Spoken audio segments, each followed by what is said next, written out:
Je vous l'annonçais en titre, dans le secteur de l'éducation, les auditeurs de la 3e édition de formation à la pratique du droit ont reçu leur certificat de fin de formation à l'université Félix Houphouët-Boigny de Cocody à Abidjan. La formation, qui a duré 2 mois, est l'initiative du réseau des juristes privatistes de Côte d'Ivoire en partenariat avec la Chambre nationale des commissaires de justice de Côte d'Ivoire, Fulgence Canon et Tima Traoré.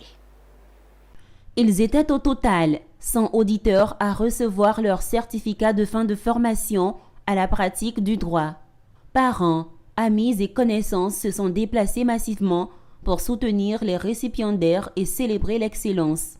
La formation, qui a duré 2 mois, a été initiée par le réseau des juristes privatistes de Côte d'Ivoire en partenariat avec la Chambre nationale des commissaires de justice de Côte d'Ivoire.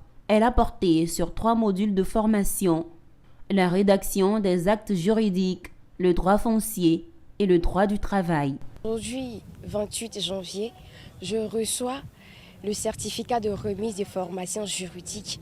Et d'abord, j'aimerais dire un merci à mes parents qui m'ont permis de suivre cette formation.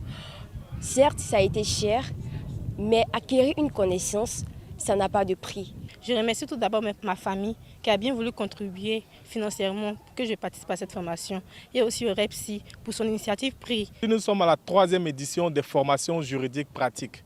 Il y a une différence entre connaissance et compétence. À l'université, on a la connaissance, mais la connaissance théorique. La compétence, elle est plus pratique, et c'est celle que les cabinets juridiques en ont besoin pour faire fonctionner les cabinets et pour faire leur travail. J'ai été satisfait de voir cette jeunesse dévouée à l'effet de concrétiser le parcours scolaire universitaire qui a été le leur. Cette journée de l'excellence a été marquée par des conférences animées par les hommes de droit sur les métiers liés au droit et les solutions de l'employabilité. Le parrain de la cérémonie, Maître Zéouri, a pour sa part félicité ses filleuls avant de relever l'inadéquation de la formation des jeunes au marché du travail. Selon lui, il est important d'adapter la formation aux besoins du marché de l'emploi. Nous demandons à l'État de Côte d'Ivoire de faire sa part, comme il a toujours su le faire depuis les années 1960, en accordant aux étudiants des bourses et des aides pour accéder à des formations qualifiantes, à des formations professionnelles.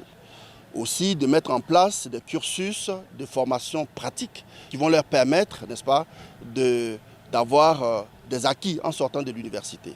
Mais nous demandons également aux opérateurs privés, au patronat par exemple, de nouer des partenariats avec des structures de formation professionnelle pour les mettre à la disposition de la jeunesse ivoirienne qui a besoin d'être outillée.